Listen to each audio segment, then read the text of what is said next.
And logging in, we've got Giombetti. Hi. Hold on. Nice. Oh. Is that filled with good marketing tea? It is tea, but I knew tea would be spilled, so I'm ready. right. I'm There ready. we go. Hi, Terra. Awesome. Hi, Michele. Hello. And Oh my rounding gosh. out. Hi, Okay, Darcy. so you got Darcy from Simon Quick, Hi, Ange everyone. from How are you? It's good to Wealthspire, see you Michele guys. from Verdence, Terra from Prime. This is our season 1 ending fearsome foursome. This is the Capstone lineup to help us recap what we all learned in season 1, talk about what's happening next, and really dive deeper in terms of the world of marketing. This is a super matchup of sorts. And I'm delighted to dive in with the 4 of you. None of you are on original episodes together, but you're all previous guests. And through a semi-scientific poll of outsiders and insiders, you all were part of the callback crew to get you involved in what would be the season 1 capstone session. So welcome. So glad all of you are taking time out, surviving the reschedule to get this done. And I'm looking forward to diving in today. Awesome. Thank you. Thank you. What an honor. Excited. Wow. You know, it's really important. I think, and again, you all know me enough now. I've talked about how the puck has moved so fast in marketing, particularly in the world of wealth management, the last 2 or 3 years. There's things that I'm talking about and focusing on putting my team to work on today that I wasn't even thinking about on January 1st, right? And there's so much that goes on that front. And as an agency, we obviously get paid to help think ahead of the curve for our clients and do things like that. And just like you all internally, there's probably there's that easy button in people's mind among the advisors. Just call marketing, have marketing do it. And so this discussion is going to tackle some of the big picture items we know are topical and in focus that we hear a lot about, but also we're going to dive into some things that are more trending. I know in each one of our individual episodes we did earlier this year, there's always things that, hey, we got to come back to that. We got to come back to that. So today, as we dive back into the season ending episode here, we're going to come to that. So thank you again for joining. And so let me get back to formal introductions to get us started. For those of you in the audience who don't know, my first episode of the year included Angela Giombetti, who's the Chief Marketing Officer at Wealthspire Advisors. Later on this season, Darcy O'Brien from Simon Quick joined us, and she was part of this episode today. Then we had Terra McBride from Prime Capital Financial join the show, and then Michele Welsh from Verdence Capital. It was somewhat of an East Coast bias for this episode, given we're on the Eastern time zone today. Unintentional. There's a lot of great ideas out of California, but be that as it may, I'm sure we have a lot of good things to say. And so I guess where I want to start and go around the horn is I love to hear in terms of, just in the sake of sort of a mid-year check-in, see what's happening down the road. What's something you're working on today in your marketing that you weren't necessarily focused on in January? Something that's popped up as more important. And Ange, I see you roll your eyes and shaking your head at the same time. So I know there's more than one thing. So I'll pick on you. Is there anything that jumps off and say, hey, we have been doing this, but it's time? Well, I hope that I am validated in my feelings and this is a safe space, but it's AI. I was just thinking that a year ago, I wouldn't have been so focused on it. Tomorrow, I'm actually doing an internal webinar on AI for marketing purposes that's very specific to like making sure you're compliant, you're representing the brand, but you should also be excited about it. And that's not something it wouldn't have been on my radar last year. Maybe even 6 months ago, it started to percolate. And now it's just so front of mind. And there's so many different applications for that. And Terra, what are you wrestling with that might be new or different from where you started this year? Yeah, we're growing so fast as a company. And so we have a couple of different focuses, but my number one priority right now is setting up our marketing service model for scale. We've got so many new advisors and we've done a lot of work with customization and some bespoke work for our advisors, and we're shifting gears with that. So we're really looking at some tools and technology that will help us deliver higher quality and faster marketing services for our advisors. So that, not that it was an unusual thing, but it's definitely become my primary focus is to make that shift just so that our team can do what we need to do and our advisors can do the work that they need to do. And then Darcy, you got to spill. I know your firm's also been very acquisitive, at least on your firm, and you had a couple of deals lately. That's obviously got to throw another level of newness into your process. Tell us what you've been working on. Yeah, absolutely. We've had advisory teams join us, a small acquisition. So we have been go, go, go on that front, integrating new teams, getting them set up on our platforms. So that has been a big part of where we've been spending our time this year. Because of that, we've increased our focus on PR, and just promoting, even just internally, with our own internal resources. I mean, promoting those acquisitions and talking about them on social media, creating as much buzz as possible. For those of you, if your firms are acquisitive, you may have experienced what we do, which is that there are years where you're pursuing deals and nothing happens. And there are years when you're pursuing deals and like they all happen. So that's where we've found ourselves. And as a marketer, I just want to capitalize on that opportunity. We've got stories to talk about that journalists are interested in. And so I don't want to miss out on that opportunity. Terrific. And Michele, last but not least, give us a pulse point on where you're at. Yeah, I'm sharing the sentiment of everyone here. I think we're all sort of facing the same thing. And there's one big takeaway from what I'm hearing, and that's we're the Swiss Army knives of what's happening. So everything that's being thrown at us, we are just taking it and working with it and making things happen. So from the AI perspective, absolutely. I did not see some of the things happening in January that are happening today. And one of the things we're pursuing is agentic AI. How can we take agents and build those automations, those workflows to make not only marketing's jobs easier, but the advisors, assistants, analysts' jobs here easier, and understanding the importance of the human in the middle. AI is not going to replace, it's just going to help. From the PR perspective and from the earned, owned, and paid perspective, it's that coordination, making sure that everything is in sync with each other. And now that includes AI, that includes AEO and, search everywhere optimization. So it's that coordination of effort and trying to maintain the focus on that is really, I think, how we're holding all together and then pulling all the pieces parts into that one funnel. Well, it's great to hear that we're all on the same page in a lot of ways. Some of these challenges are, and it was interesting to us when we went back and we listened to, went through the transcripts of the previous podcast, different conversations, read some trade coverage, and we started thinking about like, all right, if we were going to do our own little mini McKinsey study of what are the marketing, our marketing audience's real needs and issues and challenges, things are coming up. And ahead of this podcast, we actually had Casey, who helps me produce it, send you those bucket areas where we, time and time again, where firms are struggling. It's not about branding in the wealth management community. It's about brand visibility. Most firms we talk to are struggling with that marketing and comms talent issue. So I put that out there to you. The other thing is interesting. We looked at, it seems like a lot of people are talking about and trying to deal with both what I'll call enterprise level marketing and PR and then advisor level.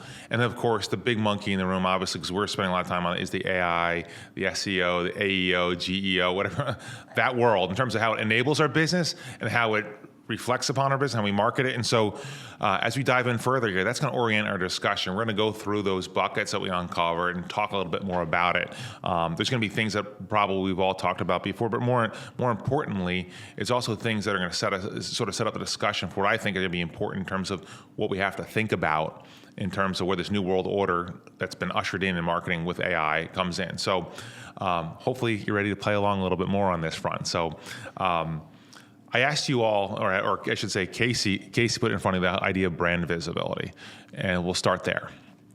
And brand visibility comes in so many different ways. Obviously we've played the world of PR. We've seen people build out podcasts and blogs. They do webinars, webcasts. There's so many different ways to show up in this industry now. So it's an all-encompassing, super fragmented area. But at the same time, we're in a trust business, and awareness is so important. It comes as a shock to me to find. I think I said this on stage at Edge a month or two ago, but there's fewer than 1 in 11 firms over $1 billion in AUM have a chief marketing officer, and if they don't have that, how do they have a real full-fledged commitment to what the level of brand visibility that we all need to survive in a competitive world. So using that backdrop, set the stage. Michele, I want to pick on you first, because I know your firm. You're not a client of ours, but I know you have a PR component to what you're doing. You have friends in the industry that help you with that.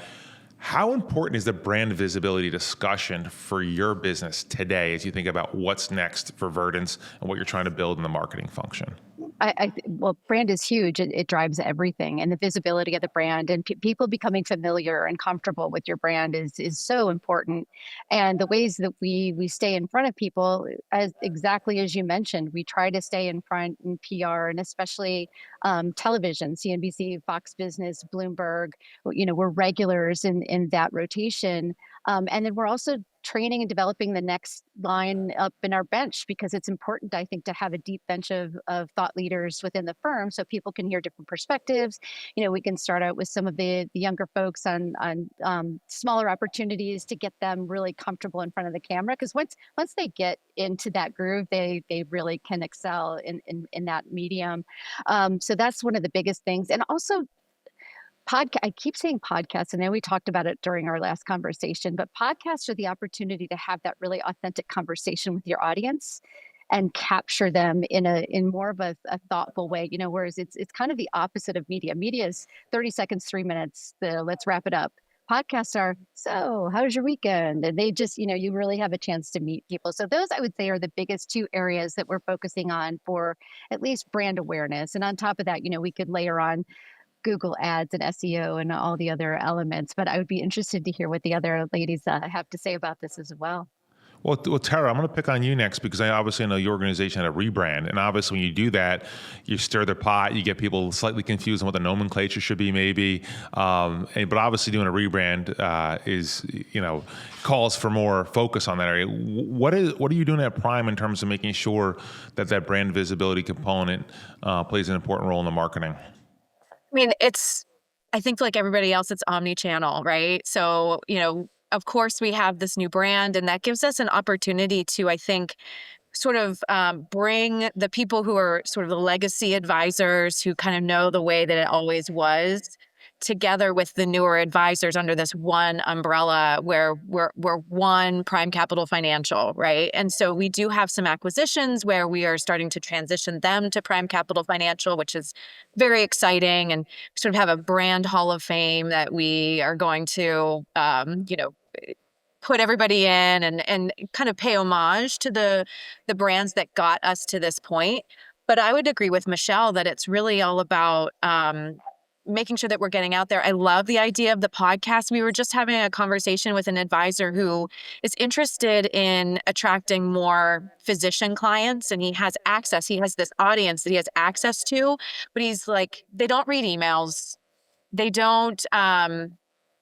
They don't go on LinkedIn. So how am I supposed to get to them? And I said, if that's not where they're consuming information, maybe we get them in the car, right? Where they're listening to a 15 or 20-minute podcast. And I said, I'm not suggesting that you start a show, but maybe there's these pillars of information that you think physicians need that we can really digest into 4 or 5 different episodes that are they're served up on a landing page that's specific for physicians. Really trying to tailor that messaging and talk directly to the audience with the information that they're interested in. So that's the one way that we're trying to encourage people to communicate, not just the marketing department or senior leadership, but advisors as well. And then we also are doing, whatever is important in the world seems to be changing day by day. We're talking about lots of different things, whether it's tariffs or not tariffs or whatever. Something is different every single day. And so earlier this year, we started doing weekly videos with myself as sort of playing the host, and then a couple of our portfolio manager and our deputy chief investment officer, to demonstrate, that we're on top of things. We understand what's going on. This is the level of care and communication that you get when you work with Prime Capital Financial. And it just allows us to get some of that timely information out, and using YouTube, the largest search engine in the world, to get that message out so that our branding is tied with key topics that people are talking about and making sure that we're getting in front of them before they're asking those questions. So, and obviously public relations is a huge part of what we're doing. As we are growing, we're bringing more people on, and it's really important for us to tell the world that we are growing, that we want really great top talent, top tier advisors here, and from all different kinds of places, right? We really want a diverse group of advisors here. And so telling that story about what makes our company a little bit different and why advisors are coming here, I think is really important for us, and getting brand awareness out there, not just with clients, but also with advisors who maybe are looking to make a change. And Darcy, I want you to follow up on Terra, because one of the things you said earlier, I want to slightly tweak this question because something you had said. Well, you said you're putting more emphasis on public relations now, right? As a CMO, you obviously have a lot of ground to cover and different things to work on. What are some of those trigger points that makes you say, hey, I should probably put the spotlight on PR or brand visibility? What were some of those things that said, okay, now's the time? Was it just the deals, or was there more in terms of the thought process in terms of building the business? Yeah, the thought process on my end is like, how can I be really surgical? And what I mean by that is, I'm sure the other CMOs on this call can understand how serious you need to be about your budget and allocating resources and being resource constrained, right? So sometimes, working with a PR agency, they want, a retainer, and they offer all these services. And I am really focused on being surgical. So like, I know what I can do in-house, and I know what I need to outsource. And PR is not a skill set that I have. And so I'm very opportunistic. When we have a deal, when we have something that can get the attention of a journalist, that's when I'm going to spend the money on a PR professional who can help us maximize the impact of that announcement. In the past, we've done PR engagements that were more general, and we saw some decent coverage in like industry press, but it wasn't consumer facing. And so I'm trying to focus on those consumer facing platforms if I'm trying to reach my B2C audience. However, when you're announcing a deal or an acquisition, that's really interesting to the advisor community. And so being in those industry publications makes way more sense and can hopefully help us to attract other advisors or firms that are looking to make a move.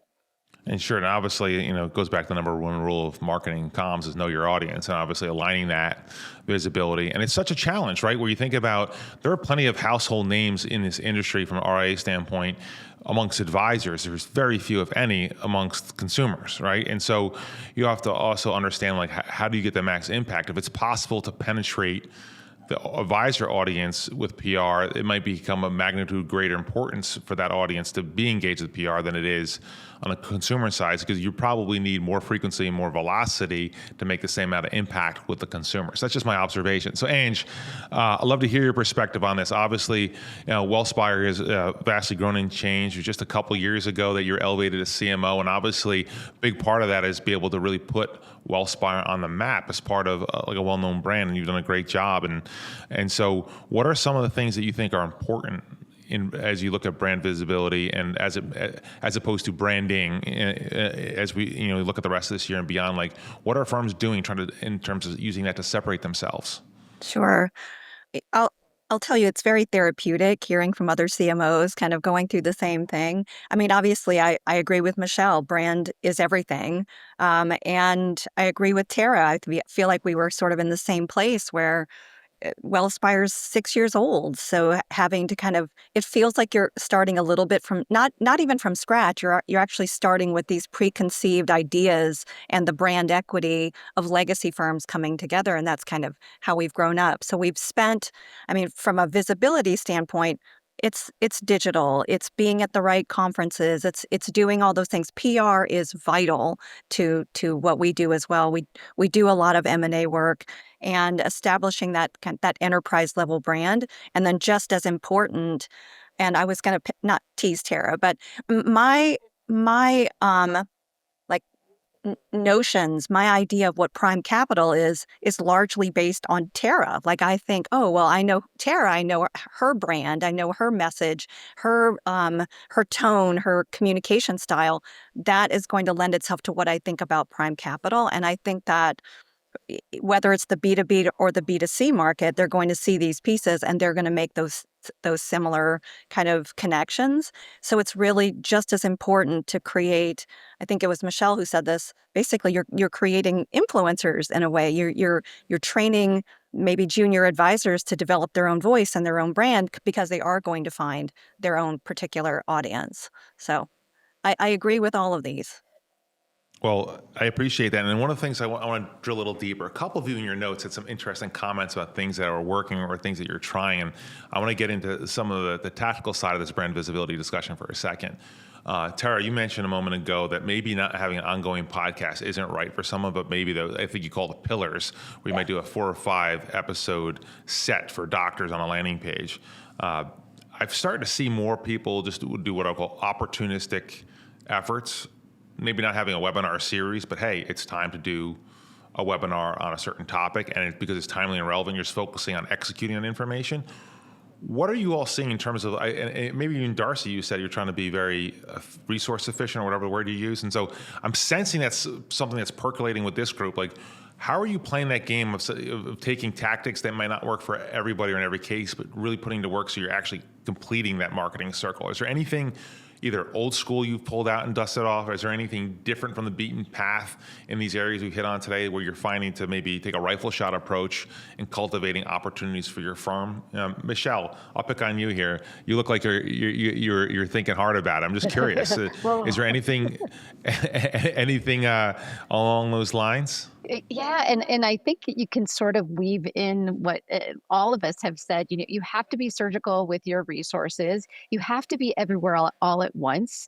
But I think you said something really interesting, and we're calling them podcasts, and I think that can be a little overwhelming or intimidating to a lot of people. But really, it's just a video conversation or an audio conversation. And if you don't want to commit, like Terra was saying, you don't really want to commit to having a show, but you could commit to just using that as a medium, reach them where they are. I remember, back in the day, we would do one beautiful something in marketing and say, come everyone see this great message that we've developed on this preferred platform. And now it's surgical.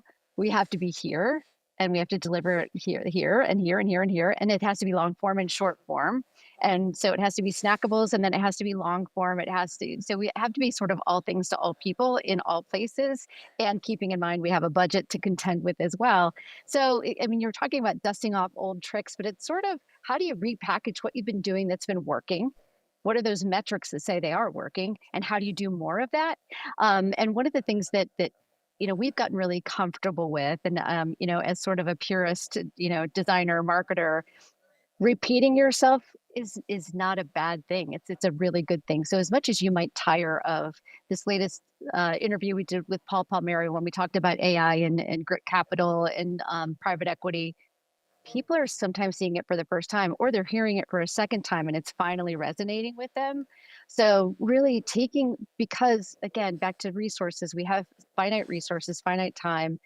If we can take what we have and do smarter things with it, repurpose it in a way that's new for other people, and we can reach a bigger audience and meet them where they are all day, I think we should be doing that. And that's the way we're going to preserve not only our sanity, but our budgets, and really kind of build the brand and thinking about other people at the same time.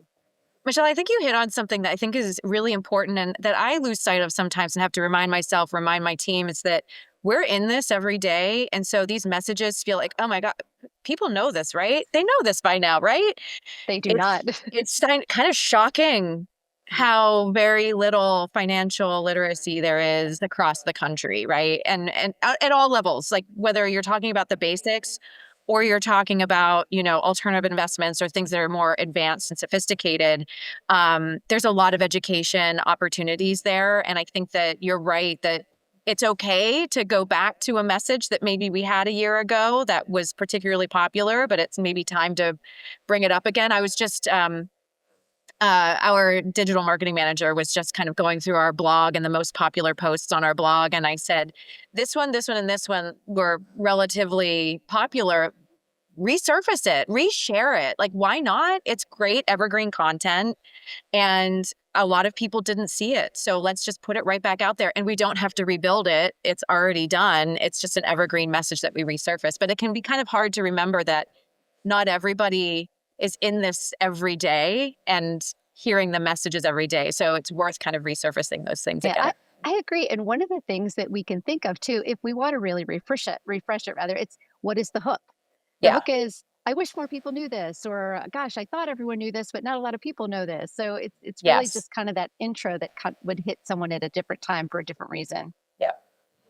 Well, and I think it goes back to the fundamentals of why people get motivated to take action with their money. And I don't want to be too simplistic, but it's been said by multiple people. It's either fear or greed, and obviously you can extrapolate from there really what those underlying emotions are, the nuances of it. But the idea of it could be, hey, I'm sending 2 kids to college next year. I am, and it's freaking me out, right? And so there's all these financial things that you start thinking about. What do I need to do? Do I need to get residency back in Pennsylvania if my kids want to go to Pennsylvania State schools? Oh my gosh, what do I do, right? Craziness. And so that sort of mindset for most people, when they think about what compels them to look for advice, look for information, it could be something as small as parental worry. It could be something as big as, oh my gosh, my mom just moved into a nursing home and my kid boomerang back home, and now I got 2 more adults under my care in addition to trying to get myself and my spouse to retirement. It could be very complex. And so as marketers, I always say, well, if we're going to try to figure out how to make a message work, and as Michele said, a hook, you have to think about an issue, but not just in terms of one person's arrival at the issue. Like, how do I know it's time for a financial advisor? Might be answered 5 different ways. How do I know if I should pay off my mortgage or keep that loan in retirement? It can be answered a bunch of different ways. And as marketers, it's our job. So you talk about repeating yourself, but also revisiting that issue from different angles is so important. And I think, maybe Darcy was one that said earlier, but we're so, it continues to be more fragmented. You pick all the pieces. You have to sort of pick your spots, how to focus. So I think you have to pick your spots, but you do have to eventually get to all of them at the same time. I'm curious. So Ange, you're smiling. What are your thoughts here on this in terms of, trying to find things that in your notes? One thing that caught my attention was that you have some frustrating with the one and done things where it's hard to repeat and build off of. Right. I think we've moved away from it, but I think the question that you had asked was, what do you see that's kind of being phased out? And I think I'd spit up print, but that's not true. It's much more than that. I think whenever you think traditional print advertising like it was done in the past, it really was, oh, my client saw my ad in the ballet program, and that was lovely. You can't track it.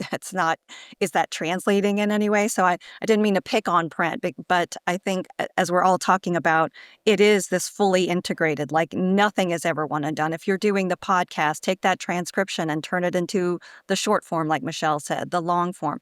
Is there audio? Maybe it's worth, creating some sort of podcast theme. So that's, I think, what, something that I was actually thinking about, and I'd ask all of you, but so a lot of the firms that join us, when we're thinking about being surgical or tactical, they come with specialty areas. I'd be really curious. I'm going off script. I'm sorry, Joe. But I'm really curious. One of the firms that joined us brought a practice of many professional athletes. We're really, really, that was the focus. And so it was easy for us to connect those limited marketing dollars with how do we activate more of this audience, knowing that we've got the expertise, we've got, a roster of clients that really trust us, and referrals mean a lot. So I hope you don't mind, Joe. I would love to ask each of you if part of your acquisition process and kind of looking at your marketing budget is around, oh, wow, I'm identifying these pockets of specialties. And that's it. I'm done. I'm just curious. My curious is getting the best of me. Absolutely. I would say that, if a firm comes to us and they do specialize in a particular area, they've kind of already got a process that's working and materials that work. And so it's really just a matter of us saying, all right, I always say we're here to help and augment what you're doing and bring you over to the Prime Capital Financial brand. But you know how this works, and we want to help you. We don't want to get in your way. We don't want to like clip your wings. So sometimes that means that group is going to start visiting other offices. We have 50 plus offices across the country. What other offices are interested in building out that area of expertise? And we have now this group of individuals who have specialized in this. They can train up those advisors pretty quickly, tell them how to talk to these people, how to make more connections, get referrals, those sorts of things. So from our perspective, the reason that we bring a firm on is because it adds to the quality of our organization overall. There's a cultural fit, but it's also elevating our entire organization in some way, shape, or form. And then they get the benefit of, hey, you don't have to do the back office work. And, you can really focus on your clients and bringing in more and new clients. And we'll do the back office stuff. But we're going to stay out of your way when it comes to how do you execute and just kind of give you more resources to get that stuff done. Love that. I'm curious to see, Darcy, I know once upon a time we helped your firm with an announcement, and part of the bringing on that team was something to what Angela was saying. They had an interesting investment capability. So do you have anything to add to Angela's question on terms of like targeting and marketing around those new services or capabilities? Yeah, well, first of all, I would say, Terra, thank you for sharing that. I'm going to be borrowing from your playbook. I think that's really great advice. Some of the recent acquisitions we've done has brought in an exit strategy planner. So that's a new skill set to our firm. And another advisor who's joined us brings with him sort of enhanced risk management in the family office world talent. And so I am very much in the process right now of thinking about how do we market these new services. And I'm really thinking about it in terms of almost like launching a service offering, because I guess that's just the way my mind works, and how I think we could capitalize on the announcement. Because when someone joins your firm, step one is you just want to announce it, right? So your time and energy is spent on things like drafting the communications, blog posts, press release, social posts, et cetera. It's like these people or this person has joined our firm, and here's why we're so excited about that. So we want to like capitalize on that moment and make that announcement. And then phase two is sort of like digging deeper and thinking about, okay, now that they're here, what are those new services? And almost using it as an opportunity for a second announcement. Like Simon Quick can now offer exit strategy planning, right? That can kind of become its own announcement in its own right. So that is how I'm thinking about it, but definitely a lot to chew on the bone, right? And really get organized, think about what those services are, where they live on your website. So that's very much where we are in our journey right now. Well, allowing those advisors who are coming on board to educate the other advisors, I think they can. Powerful. Yeah, we can help you build, the deck and get the webinar up and running or whatever. I don't know how many offices that you all have, but sometimes it's like, hey, we're going to host a webinar or a few webinars to help educate you advisors on this new offering, how to tap into it. If you want to become a specialist here, these advisors know how that works, and they're the ones that you're going to want to connect with and talk to. I think that it's kind of flattering. They get very excited about the idea of being the subject matter expert amongst their peers and helping to educate. And it's like rising tides lift all boats, right? So like allowing everybody to participate in that who wants to, I think is really helpful. And then you don't have to build the materials. You've got experts who are helping you do it. You just, you know how they tell us to make it look pretty. Work your magic. Work your magic. You work your magic. And it's interesting. I think that of the firms on the podcast today, we're probably one of the smallest. We have 4 locations, but we're very much in acquisitive mode and thinking through those things. How do we structure the brand, the messaging to accommodate all the new subject matter experts that might be joining our team? And that's why the brand at large is so important. And then developing the micro niches within that brand and defining those as best you can. And one of the things too, and this is, my mind has been spinning on this lately, and maybe someone has feedback on it as well.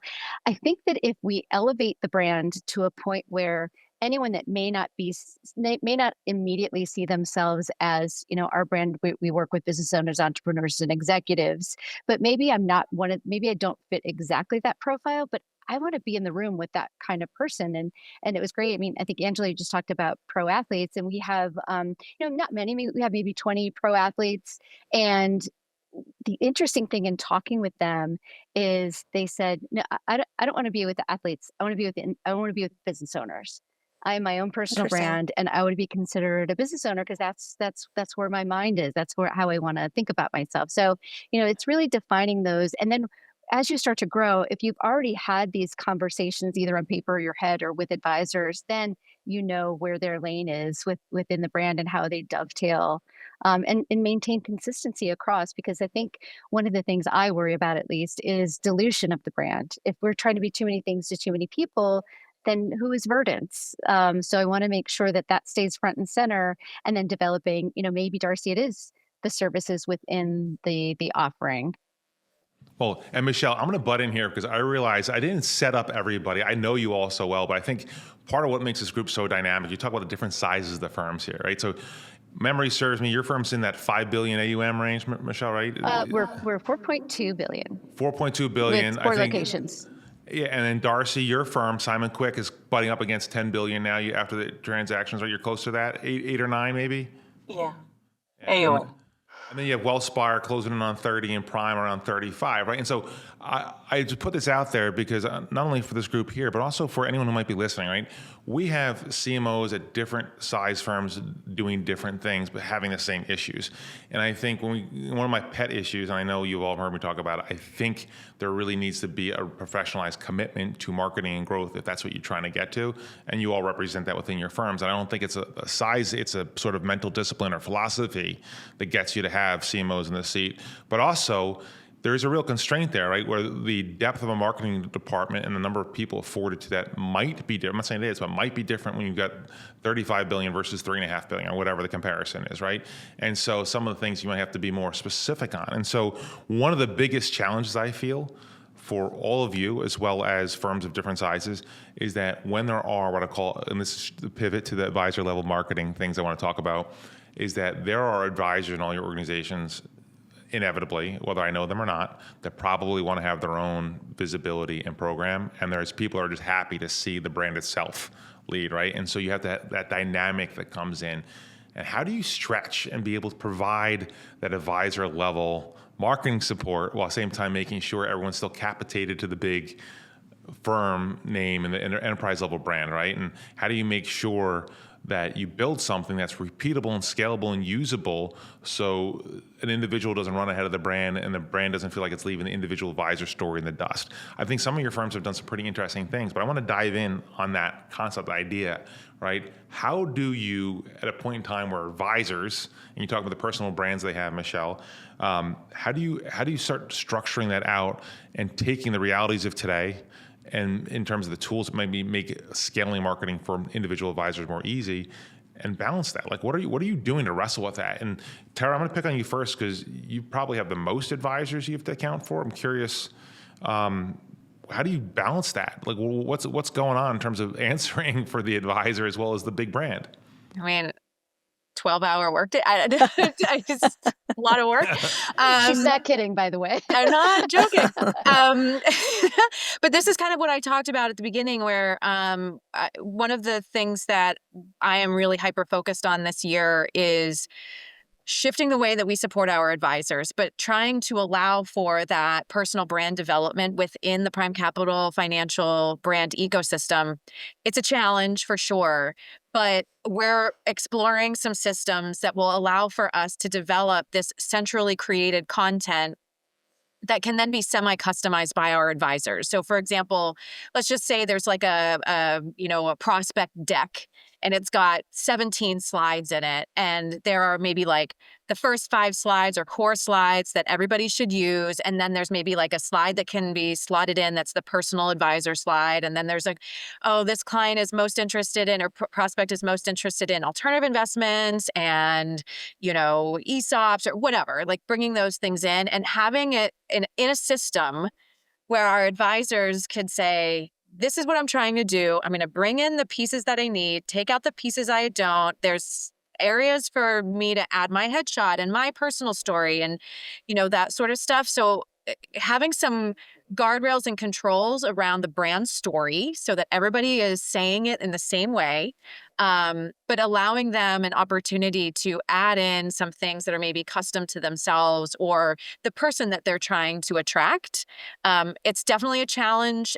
We have been in a mode of being a reliable marketing resource for our advisors and delivering on anything that they've asked for the last 4 years. And we're just getting to the size now where, we think about the biggest players in our industry, and we're having conversations on our organic growth calls with our leadership team around, are those enormous players with thousands of advisors creating custom newsletters for every single one of those advisors?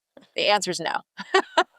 So we're moving away from this idea of hyper customization and bespoke work and more towards this high quality, centralized content development that allows for a bit of customization and personalization. And if advisors want to go outside of that, bubble, have at it. Good luck. I mean, we're trying to build a nationally recognized brand. And so I feel like if you peel all off from that and are trying to do something different, you're really starting from scratch. So we're trying to become a marketing resource for our advisors that is unrivaled and undeniably something that they want to tap into rather than going outside. Yeah, and I think actually what you're saying, Tara, really jumps off to something that caught my eye in Darcy's notes. And one of the things I think is really important when you want to say, hey, we're going to provide these resources, but if you want to do things yourself, there's some bit of education. And Darcy in her notes, I was blown away. I'm like, I don't know how you have time for this, but you say you're helping like train people and like with LinkedIn and things like that. Like, talk to us what degree of handholding is involved really to almost enable the advisor to personalize what they're doing. I would love to hear what you're doing. Yes, I think my notes were probably aspirational. So we are building this right now. It's kind of like a 2025 goal. I agree with everything Tara was saying, and we've taken a similar approach. I mean, I would love to live in a world where I could create customized marketing plans for all 20 of our advisors, but it is completely impossible with 2 people on staff internally. So I focus on creating firm resources that everyone can use. We post to I would say the primary way we support advisors in their marketing is on LinkedIn. And what I tell them is the firm is posting compliance approved content to our LinkedIn page 2 to 3 times a week. Go on there and share it. Right? That's like the simplest thing you could do, to be in front of your network and reminding them of who you are and what you do. Now, when it comes to, we've heard from folks that they want to editorialize and write their own things on those posts. And that's where the compliance red flag goes up. And so I've been working really closely with our chief compliance officer because our current policy says that if you want to write your own post, it needs to come through compliance review. So people are empowered to do that. They just have to follow the process. What I'm hoping to create is a policy where we provide them some guardrails, where it's like, okay, these are the types of posts that will need to go through a compliance review versus something that's more generic and not sensitive that you could post on your own. And then in terms of how supporting advisors, Joe, I mentioned in my notes that we're putting together like a LinkedIn guide because a lot of our advisors look to us and they want advice. They're not in this every day. So they're kind of like, I want to be better on LinkedIn or I want to be more active, but I don't know what that looks like or how I would do it. So we're creating a guide that speaks to like, here are the types of things that could trigger a post. Maybe you're attending a conference or you just read a great article, right? So we're just kind of giving them ideas and best practices that they can follow. Awesome. And then, Ange, you start thinking about balancing that. Obviously, when you're talking about an organization, we have a lot of personnel. You're I think it's the same across almost everyone here, where you have people who have responsibilities for investments globally for the firm. Then you have advisors that are individually responsible for either disciplines or books of business. It creates sort of a dynamic where you have to be really creative about how you sort of check the box for everybody in terms of giving them that lift. And one of the things Darcy is touching on, the training and the guides, and Terra talked about the tools and templates. Like, what are other policies or things or things you can develop, or how do you create that framework where you keep the alignment, right? Because a big part of marketing success not is only the tools and resources, but making sure everyone's working together. And I think obviously as you build out a roadmap, these are things that we all have to think about as marketers, how to make sure that the advisor level marketing aligns with the big picture. And so I'm curious, you see any openings for Wealthspire to make inroads there? Yeah, I completely agree with Tara here that, it makes me nervous that we want people to be individuals. We want people to have voices, but we are also working on building this brand, this national brand. We want people, the goal, right, is for people to say Wellspire and have opinions, right, and know what they're getting and know the experience. So like Tara, we have, centralized tools and resources. I'm sure you've all done the same thing. We've created like ideal clients for the firm. That was important as a starting point. And then those sort of specialty areas are sort of like subversions of that ideal client. So nobody is thinking, what's our minimums and what should we be? Is this kind of fun? Like, people understand clearly who the firm is targeting. And then in that, right, we've got our specialty areas. That's the firm level. And then, I'm really fortunate. I have a team of 12 now. We've just built a pretty impressive team. We have 130 advisors across the country. And what we've done with the structure of the team is created basically field marketers, like marketers who are embedded in the regions, who know their advisors, who are advocates for their advisors, can see talent, can see opportunities for them. Like, you should really be on LinkedIn, or wow, this would make for a great podcast series. Like, that's their role, to connect the dots in the community with the media, event strategy. So that's their role. And that's been really vital. They're also kind of responsible for the folks that are in our advisor branding program. So, right, they're the representatives for the advisors in their region who are in this national branding program. So we have the hand holding to make sure people are following staying aligned with the Wellspire brand, and then also being able to kind of flourish and explore their own personal voices. And Michele, I want to come back to you. Is there anything that you've been working on at Verdence that helps balance that advisor level need with the firm's marketing and branding efforts? Yeah. So we do very similar to what everyone else has mentioned, and that's workshops and empowering advisors to create their own content. And I'll tell you, the best thing is when we have a big piece of news, and I'll send out 4 different options of captions and 4 different visuals, and say, just roulette it, just put it out there, and they love that. So I wish I could do that all the time, but we save that for the big stuff. But one of the biggest things that we're working on right now, you've all heard the old adage, know thyself. We're working on something that we're calling the Verdence Way, and it's how we're pulling the whole team together in I don't want to call it a training, but more of a discovery, and identifying those crucial, not only client touch points, experience touch points, and what makes the Verdence brand. Like, what does it mean to be, what is the Verdence Way? How do we define it? How do we describe it? And how do we make sure that it's scalable and it's replicable? We can do it over and over and over again, and everyone is going to get the exact same experience. And that could be social media. That could be from when you walk in the door at Verdence. What do you see? It's the process, the onboarding process. It's how often do we do client communication? So it's all of that. And we're developing sort of some non-negotiable items too, like, absolutely, at the end of the day, these things must be done. And then we're giving everyone a voice. So we're doing it. We sort of did it by C-suite, and then the assistants and the analysts and the investment team. And now we're commingling, so that we're sort of cross-training everyone to understand, oh, So that's how you do it. Okay, that makes a lot of sense, and that would make sense for us too. And it's really helped to streamline. And we're, maybe 6 months into a process that is probably likely going to take about 18 months to really get us to a point where we feel like we can define what the Verdence Way is. But I think it will go a long way, especially again as we start acquiring new firms and bringing on new advisors. It's just this is how it is, and this is the Verdence Way. And once you understand that, and once you understand who you are within that, then that makes it that much easier and I think more successful for the advisor. And another thing that I'll add that's been really enlightening, and that's we all talk about data and analytics. Sitting down with an advisor and going through their book of business, you don't even have to go through all of their clients. You go through the top 3 or even the top 10, and you say, okay, describe, who is your ideal client? And they'll say, I do really well with business owners in tech. And I'll say, actually, it's real estate, but keep going. No. So you can't argue with the data. And then they'll just a light bulb that goes off to say, oh, you're right. Actually, this person and this person, they're all in real estate. And I'm like, okay, now we're getting somewhere. Now that you know yourself and you know what you can bring, those are the clients that you can help the most because you have the most experience and obviously you have the most passion. You just didn't know where to categorize them and how to reach them. And that's where we can jump in because again, beyond the, Terra's 12-hour days, we can't do it all. And I wish we could. And really empowering the advisor. We don't have a sales team.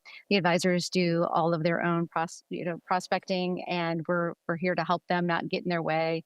That's I think getting everyone on the Verdence Way is really the ultimate goal for us.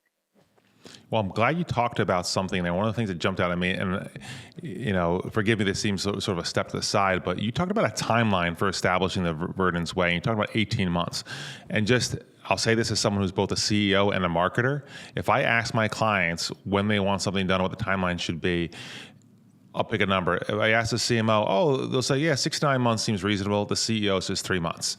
And I look at that. And so I've seen it from both sides of my role, and I understand that there's a process. And one of the biggest challenges for anything, whether it's instituting, you call the Verdence Way or a common pathway or putting programs in, it always takes more time than sort of the eagerness or urgency might feel it takes.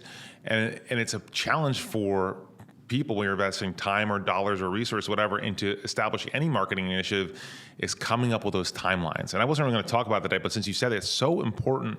And one of those things where you start thinking about the adoption cycle and what's real. I'm curious to see. Let's just look our toss up. Does anyone have a comment on that? Like, how do you sort of build out roadmaps and set expectations internally so you can sustain these initiatives and things you're trying? Yeah, I always take it back to, what our advisors tell clients all the time, and it's a long-term horizon. And those are words that they can understand. So if you're talking about something that's a long-term horizon, you're building something with a really solid foundation on which to build, and not just this quick transactional thing that's going to happen, next week or next month.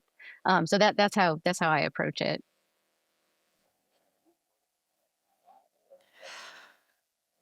I don't even know what to say about timelines. I just feel because we're changing so rapidly. Like we'll put a timeline in place on something, and then something we didn't even anticipate popping up pops up, and we have to reorganize our expectations around what we were going to address in the next 3 to 6 months. We're transitioning these we're calling our network brands, the ones that we've acquired over the last few years.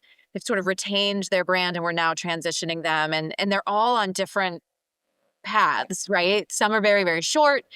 I don't need a whole lot of work. I send a note to my clients. They're good. We're all good. We don't need to send a news release or anything. And I'm like, okay, no problem. And then there are others that are like, no, I have to have this video and these decks and this. And I feel like very anxious about this and it needs to be 99% done. There's a little bit of like managing those expectations. And then to your point, Joe, our CEO is like, this feels like it's taking a very long time. What is going on? So I just feel like timelines are they're good to have, but my experience has been they get blown up more often than they get stuck with. I think having grace about timelines. And I feel like we might all be perfectionists and high achievers, and I want it done. And I said it was going to be June 1st. And I think we realistically know it's not going to happen then.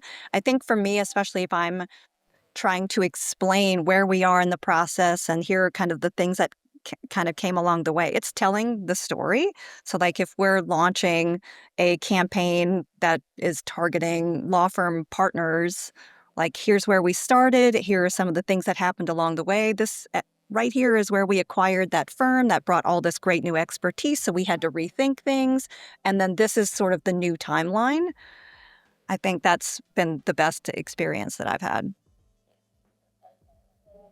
Well, on that note, we're going to take a quick break from the heavy talk. Ooh. Thanks for listening to Marketing Matchup, a production of Gregory. If you like what you heard, please listen and subscribe wherever you get your podcasts.